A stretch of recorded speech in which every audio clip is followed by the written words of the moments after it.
এগৰাকী মহিলাক অশালীন প্ৰস্তাৱ দিয়াক কেন্দ্ৰ কৰি বৰপেটা জিলাৰ বাগমাৰা চৰত নিশা এক উত্তপ্ত পৰিস্থিতিৰ সৃষ্টি হয়। গাঁওখনৰ আছাদুল ইছলাম নামৰ এজন যুৱকৰ বিৰুদ্ধে উত্থাপিত হৈছে এই অভিযোগ। ঘটনাক কেন্দ্ৰ কৰি মাৰপিটৰ ঘটনা সংঘটিত হয়। মাৰপিটত গুৰুতৰভাৱে আহত হোৱা কালাম আলী আৰু জয়দৰ আলীক নিশাই চিকিৎসাৰ বাবে গোৱালপাৰালৈ লৈ যোৱা হয়। ইপিনে ঘটনাস্থলীত আলুপতি আৰক্ষী উপস্থিত হৈ ঘটনাৰ সৈতে জড়িত থকাৰ অভিযোগত 4জন লোকক আটক কৰি থানালৈ লৈ যায়। এই ঘটনাই চাঞ্চল্যৰ সৃষ্টি কৰিছে অঞ্চলটোত। News desk report, news 18 Assam.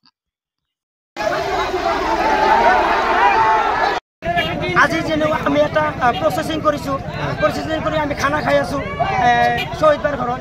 এতিয়া যেনিবা আমি খানা খাই সময়ত আমি হুলস্থুলৰ শব্দ পালোঁ। কালাম আলী তেখেতৰ ঘৰত হুলস্থুলৰ ঘৰৰ আগত হুলস্থুলৰ এটা শব্দ পালোঁ। আমি দাউৰি গ'লোঁ। যোৱাৰ পিছত দেখা পালোঁ আজাদসকলৰ ফেমিলি আৰু ইহঁতৰ ফেমিলি দুই পক্ষ পূৰা মাৰামাৰি লাগছে। মাৰামাৰি লগাৰ পিছত মাৰামাৰি শেষ, আমি দুই পক্ষকে খেদি দিছোঁ। খেদি দিয়াৰ পিছত এই ইহঁতৰ এটা পূবফালে এটা দোকান আছে, ফাৰ্নিচাৰৰ দোকান কৰে। সেই ইয়াতে কি কৰে, একগোট হৈ আছিল। একগোট হৈ থকাৰ পিছত ইহঁতৰ যেতিয়া আঘাতপ্ৰাপ্ত হৈছে, এই আঘাতপ্ৰাপ্ত হোৱা মানুহজনে কি কৰি মেডিকেল লগ কৰিবলৈ গৈ আছিল, কিন্তু ইহঁতে এই ৰাস্তাত ধৰিবলৈ ডাইৰেক্ট ডেগাৰেদি কোবাইছে আৰু যাৰ হাতত যি আছিল সেই ধাপ ধুপ কোবাইছে। ৰাইজে কোনে মাৰিছে আৰু কাক মাৰিছে? আজাদসকলৰ ফেমিলি। নাম কি কি? আজাদ আলী আছিল আৰু তেওঁৰ ল'ৰা গণি আছিল, শ্বহীদুল আছিল আৰু আছিল মহিদুল আছিল। এইকেইজন মানুহ আক্ৰমণ কৰিছিল। কালাম আলীক মাৰিছে।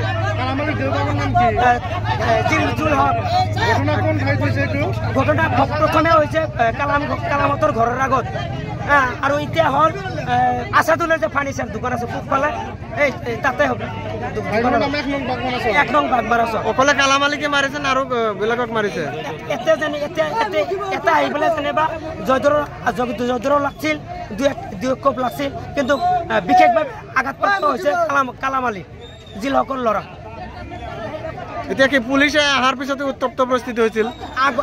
পুলিচ অহাৰ পিছত পুলিচে কি কৰিল, ডাইৰেক্ট ঘৰৰ ভিতৰত গাড়ীখন যেতিয়া সোমাই লোৱাৰ এটা পৰিকল্পনা চলাইছিল।